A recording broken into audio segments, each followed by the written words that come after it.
안녕하세요. 비밀의 하원입니다. 제가 오늘 소개해드릴 책은 한스 할터 작가님의 죽음이 물었다. 어떻게 살 거냐고 라는 책입니다. 모든 인간에게는 한 번의 탄생과 한 번의 죽음이 공평하게 허락됩니다. 탄생이 삶의 일부라면 죽음도 삶의 일부인데 그럼에도 많은 이가 죽음은 주로 두렵고 서늘한 공포이자 한 존재의 소멸이라고 여기며 죽음만은 추상적인 과제처럼 생각하고 회피하곤 합니다. 수십 년간 의사로 일하고 생과 사의 갈림길에 선 환자들을 돌봐온 저자 한스 할터는 수많은 이들의 죽어감을 통해 살아감을 배우게 됐다고 말하며 먼저 떠난 많은 사람처럼 언젠가는 죽음이 반드시 나의 몫이 되는 순간이 오기에 지금 이 순간을 후회 없이 살아가야 한다고 이야기합니다. 죽음을 기억하라. 메멘토 모리를 마음에 새길 때 이 순간을 살아라. 카르페 디엠이 시작된다. 쇼펜하우어, 오스카 와일드, 빈센트 반 고흐 등 철학자, 작가, 예술가, 정치가 등 세계적 현자들의 생애와 유언이 담긴 한스 할터 작가님의 죽음이 물었다. 어떻게 살 거냐고. 지금부터 함께 만나보시죠.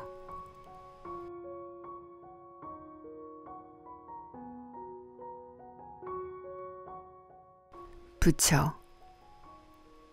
이 위대한 득도자는 이미 아주 오래전에 열반에 들었다. 다시 말하면 무와 하나가 되었다는 말이다.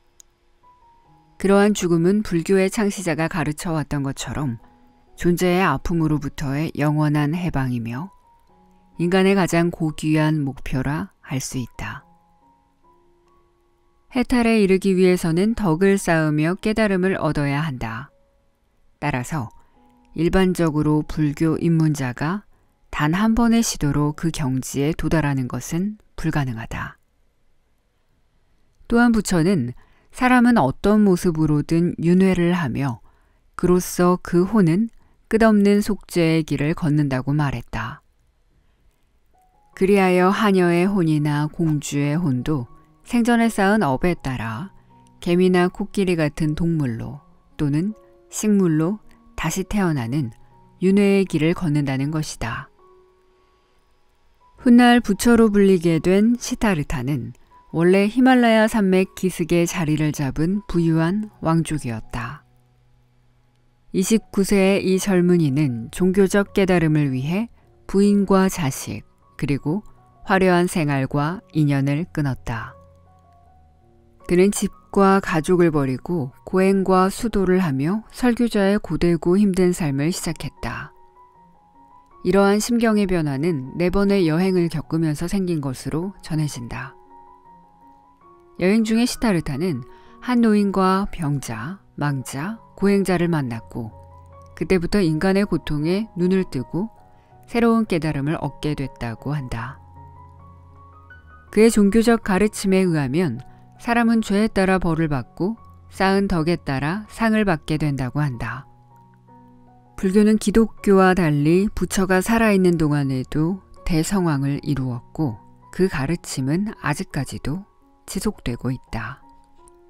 80세의 나이로 죽음에 이르게 되자 부처는 수백 명의 신자들에게 마지막 유언을 통하여 화합과 인내를 강조했다. 스승이 떠나게 되면 너희는 우리에게 스승이 없다고 생각할 수도 있다. 하지만 그렇게 생각하지 말거라. 내가 너희에게 전한 가르침과 규칙이 나의 죽음 뒤에 너희의 스승이 될 것이다. 부처의 시신을 화장하던 날 승려들은 크게 다투었다. 그렇게 보면 부처의 마지막 당부는 제자들에게 큰 위로도 길잡이도 되지 못했던 것으로 보인다. 어쩌면 부처는 그런 상황마저 예상했던 것일지도 모른다. 그가 남긴 최후의 말은 지상의 모든 논쟁이 부질없음을 의미하고 있기 때문이다. 태어나는 모든 사물은 덧없으며 언젠가는 죽음에 이른다. 코코 샤넬. 코코 샤넬의 본명은 가브리엘 샤스넬로, 그녀는 프랑스의 한 작은 마을에서 태어났다. 샤넬은 삶의 가장 빛나는 순간을 위해 리틀 블랙 패션을 창조했다.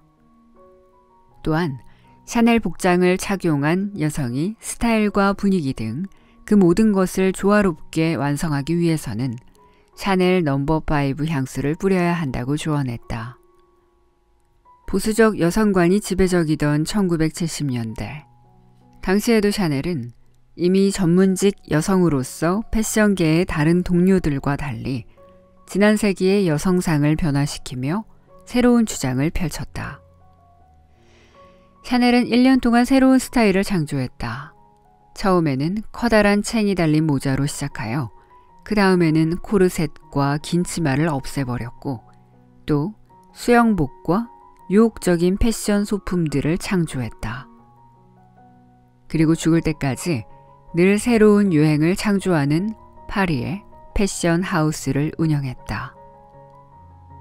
또한 고령의 나이가 되었을 때에도 항상 활동적이며 부지런한 모습을 보였다. 그러나 안타깝게도 갑작스러운 뇌출혈로 인하여 자리에 눕게 되었다. 시간이 흐를수록 샤넬은 시간, 장소와 상황에 대한 기억들을 차츰 잃어버렸다. 그렇게 시간은 점점 흘러갔으나 그럼에도 불구하고 샤넬은 항상 바느질을 하고 액세서리를 만들었다. 하지만 어느 순간부터 아무런 이유 없이 그녀는 무언가에 쫓기는 듯한 불안감에 휩싸였다. 코코 샤넬 생애의 마지막 날인 1971년 1월의 어느 일요일, 그녀는 오랫동안 머물렀던 리츠 호텔의 스위트룸에서 곱게 차려입은 채 침대에 누워 있었다. 샤넬은 평생을 미혼으로 살았고 당시 그녀의 곁에는 직원들이 있었다. 아, 당신이 날 죽이고 있어요. 도대체 누가 그녀를 죽인다는 것일까? 또한 어떤 이유로 그렇게 말했을까? 정확한 것은 누구도 알 수 없지만 그녀는 계속해서 말했다. 당신은 날 죽이려 하는군요. 이렇게 말한 87세의 디자이너는 살포시 눈을 감았다. 그녀를 괴롭히는 듯 했던 망상은 사라진 것처럼 보였다. 끝으로 샤넬은 다음과 같이 속삭였다. 결국 사람은 죽는구나. 마리 앙투아네트. 1785년의 다이아몬드 목걸이 사건은 왕비 마리 앙투아네트의 명성에 흠집을 냈다. 결론부터 말하자면 이는 사기 사건으로 한 백작 부인이 추기경에게 왕비가 고가의 다이아몬드 목걸이를 구강 모르게 타인의 명의로 구입하기를 원한다고 속여 대리구매를 하도록 유도한 후 중간에서 본인이 가로챈 것이다. 추기경은 왕비의 환심을 얻기 위해 이 사건에 동참하게 되었다고 털어놓았다. 목걸이를 두고 진실과 거짓이 여러 갈래로 드러나는 가운데 마침내 왕비는 이 사건과 무관하며 결백하다는 진상이 드러났음에도 불구하고 시민들은 이를 믿지 않았다. 이후 프랑스 혁명이 발발하자 왕비는 1789년에 파리의 왕궁으로 연행되어 불안한 생활을 하다가 마침내 1793년 10월 16일 단두대의 이슬로 사라졌다. 국민의 역적이었던 마리 앙뚜아네트는 남편 루이 16세와 마찬가지로 참수형을 받았다. 마지막까지 에티켓과 품위를 지키려 했던 왕비, 그리고 오스트리아 여왕제 마리아 테레지아의 딸이었던 그녀는 형장에 들어서며 사형 집행인의 발을 실수로 밟았고 다음과 같이 우아하게 말했다. 미안해요. 그건 고의가 아니었어요.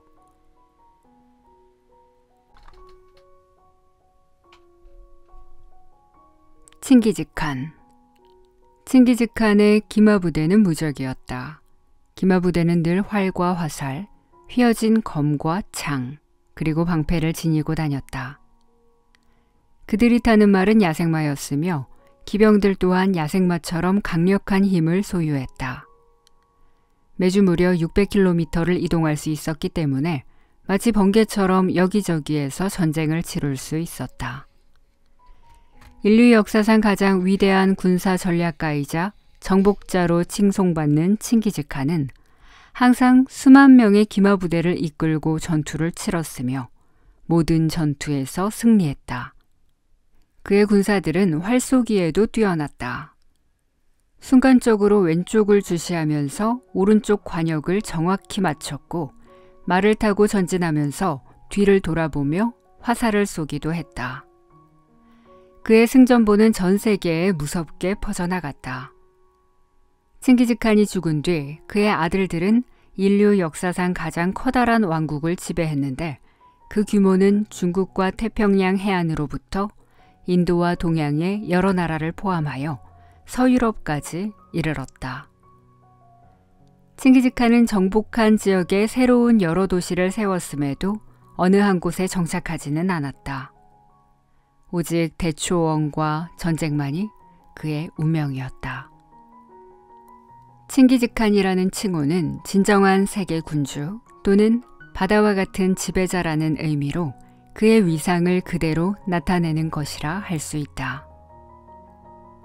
키가 작긴 해도 다부진 체격을 갖고 있으며 전쟁에서는 혹독하게 지휘했지만 승리자들에겐 관대한 군주였기 때문에 얻게 된 이름이다.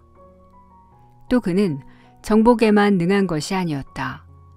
무역과 개혁을 장려했고 문자를 도입하여 기록도 남겼다. 칭기즈칸이 지배하던 그 당시 아시아와 유럽의 외교 관계 또한 흠잡을 데가 없었다고 전해진다.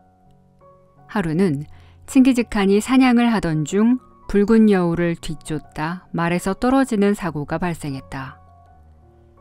65세로 노쇠해진 몸 안 내부 장기에 그 충격이 고스란히 전해지며 그는 결국 자리에서 일어나지 못했다. 그의 총애를 받던 부인 예수인은 언젠간 이런 사고가 일어날 것을 우려하고 있었다고 한다. 그녀는 칸을 인류 역사상 가장 위대한 업적을 남긴 인간으로 기억했다.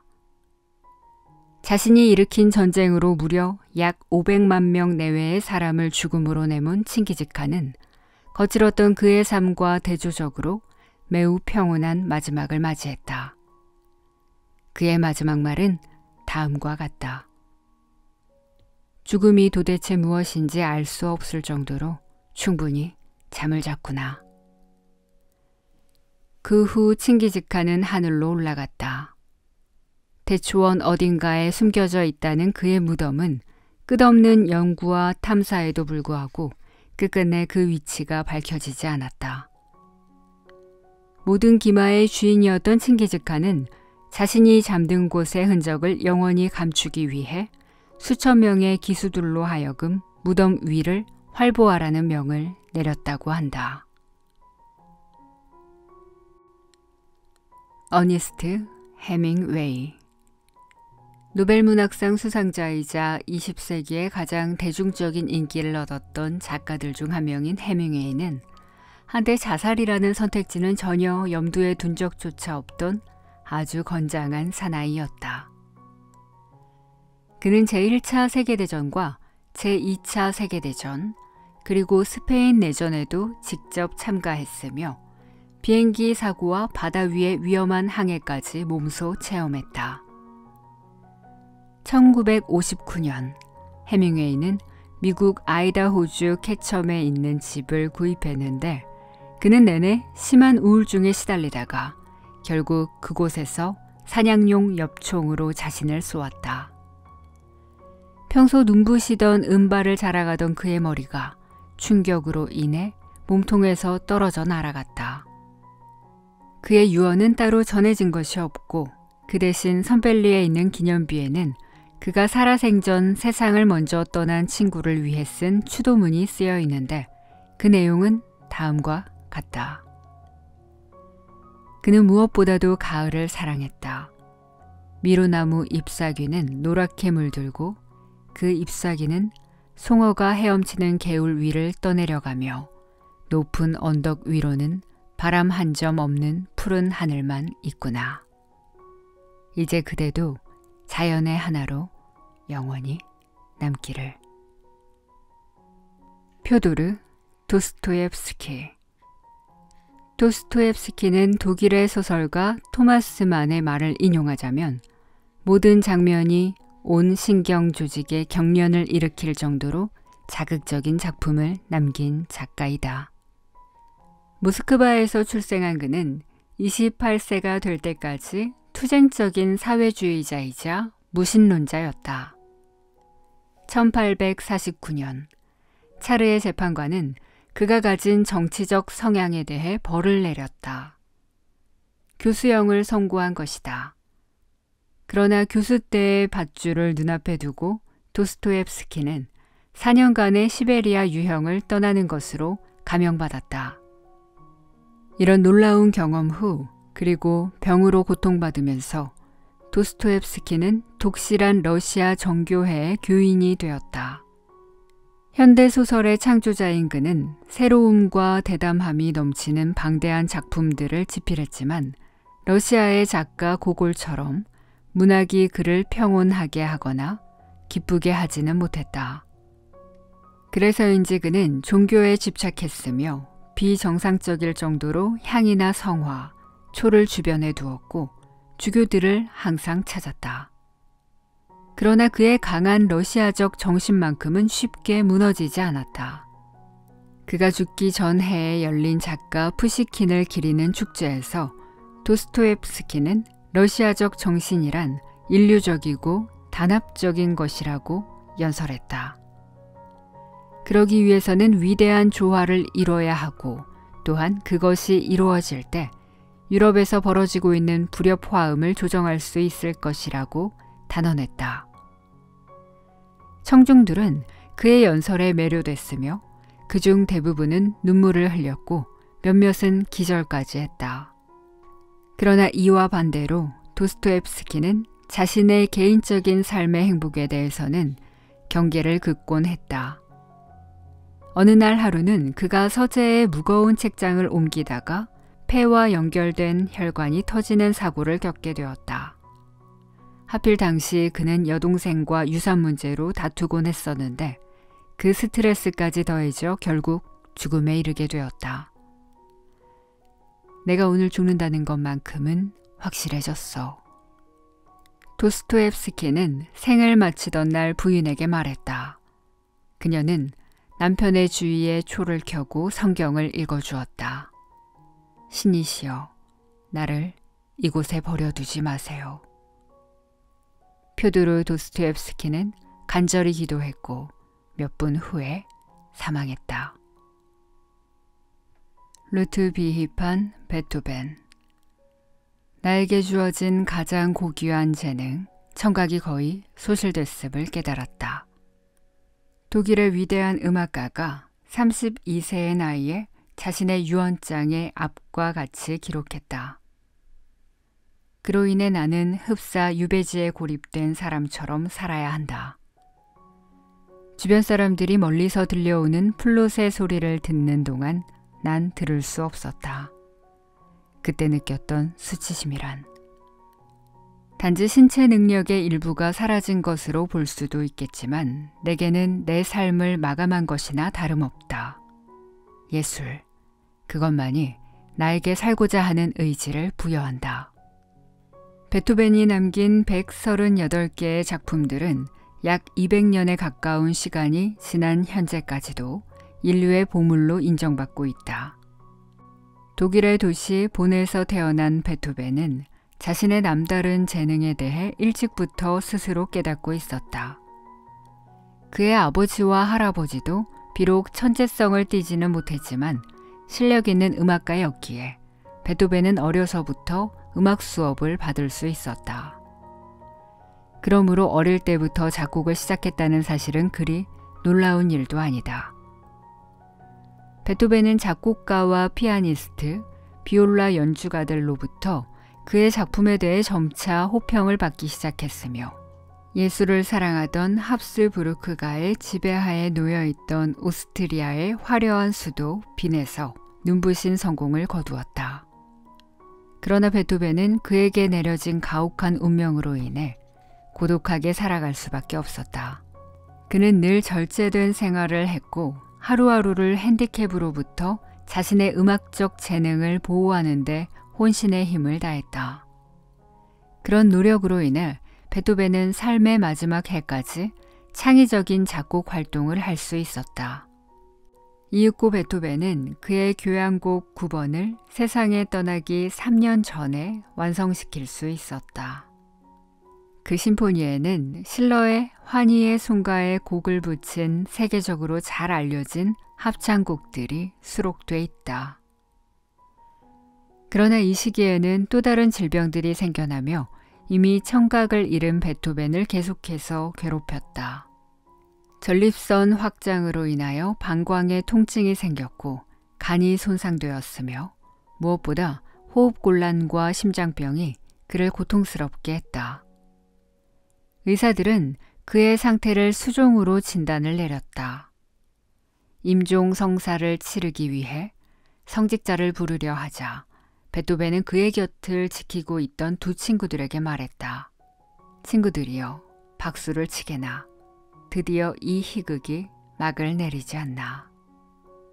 이는 고대 로마 시대의 연극이 끝날 때 사용되던 전형적인 마지막 대사였다. 그 다음 날 을씨년스러운 날씨에도 불구하고 르데스 하이머의 포도주 도매상이 2병의 포도주를 보내왔다. 그 당시 사람들은 포도주가 수종과 손상된 간을 회복시킨다고 믿고 있었다. 포도주를 본 베토벤은 나직이 말했다. 그것이 위대한 음악가의 마지막 말이었다. 이런 너무 늦었어.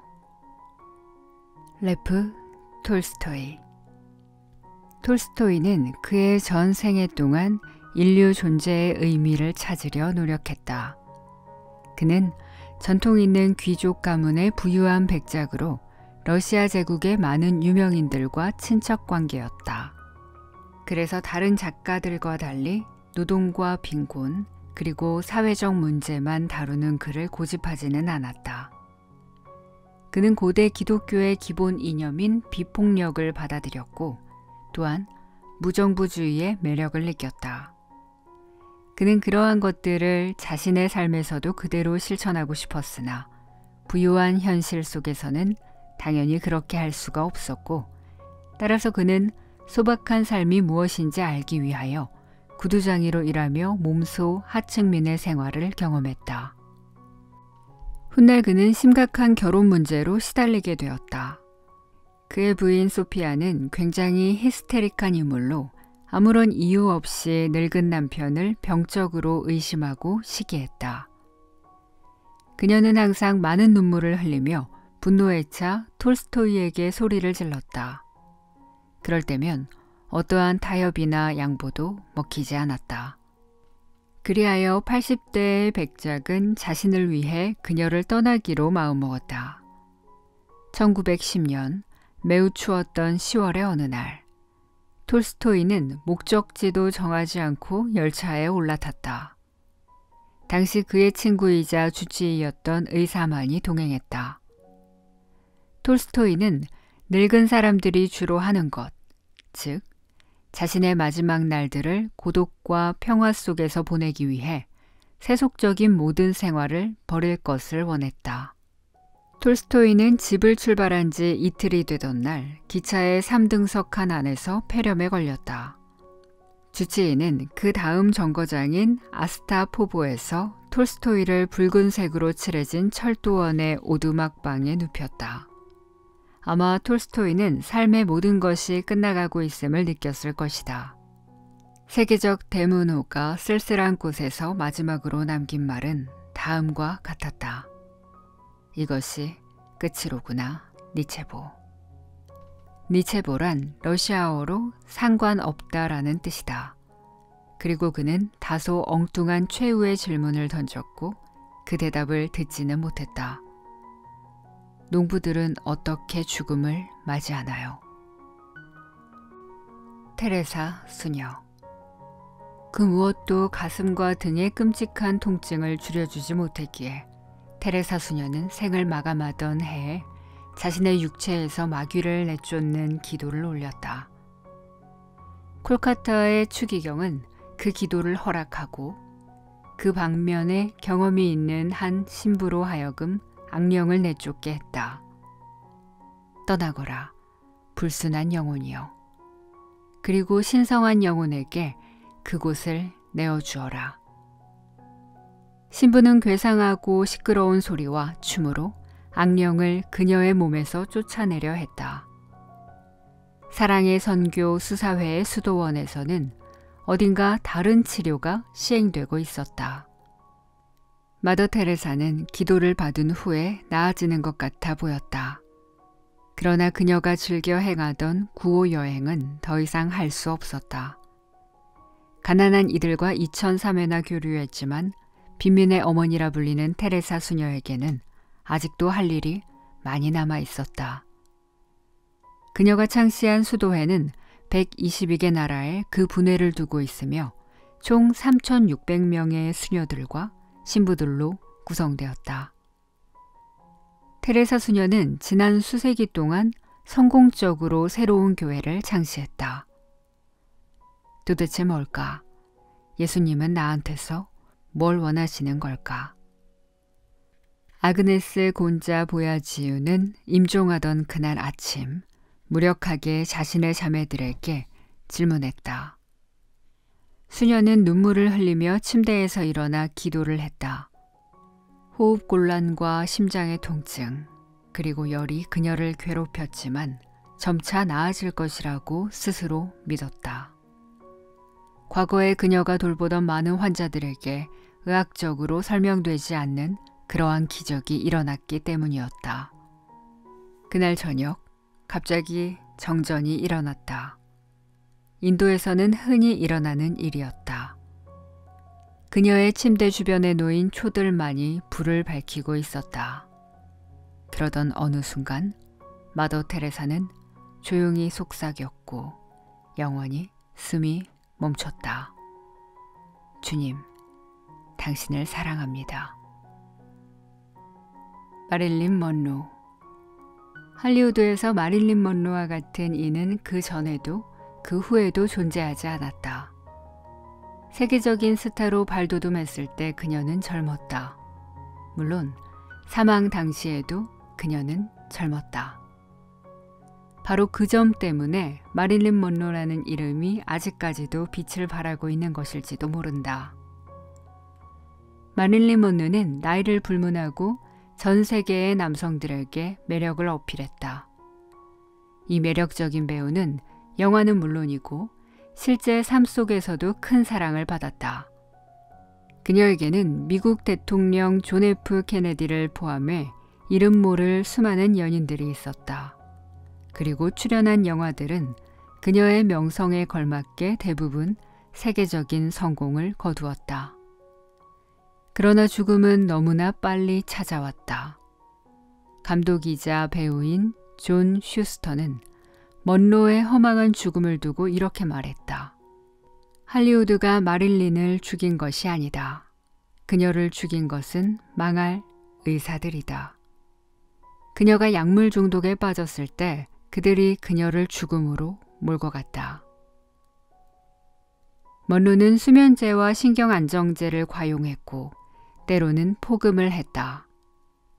1962년 8월 햇빛이 눈부시게 빛나던 그날 정신과 의사는 그녀의 방에서 4시간 반 동안의 상담을 마친 후 떠났다. 마릴린 먼로는 당시 숙면을 취하지 못했고 의사가 다녀간 뒤 그녀의 가정부가 바르비투르 약재가 가득 찬 약을 건넸다. 그 약은 과다 복용할 경우 생명이 위험해질 수 있는 수면제였다. 마릴린 먼로는 전화가 울렸을 때 침대에 누워 있었다. 전화를 건 사람은 할리우드인이자 미국 대통령의 처남인 피터 러슨이었다. 그는 마릴린 먼로의 약물 중독 증세에 대해 잘 알고 있었다. 러슨은 훗날 세기의 디바가 단조롭게 그리고 매우 천천히 속삭이던 마지막 말을 회상했다. 폐색의 안부를 전해주세요. 대통령에게도 안부를 전해주세요. 그리고 당신에게도 안부를 전해요. 왜냐하면 당신은 좋은 사람이니까요. 그녀의 말을 들은 러스는 갑자기 겁이 나기 시작했다. 화를 내며 대체 무슨 일이냐고 물었다. 그러나 당사자인 먼로 또한 뭐가 문제인지, 무슨 일이 일어나고 있는 것인지 정확히 알지 못했다. 다시 또 봐요. 다시 보자고요.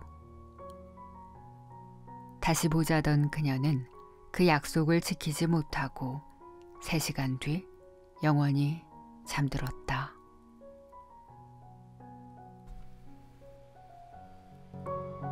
책 속의 문장들을 읽다 보면 한 인간이 마지막으로 남긴 단어들 속에는 그의 인생이 농축되어 있음을 자연스럽게 깨달을 수 있습니다.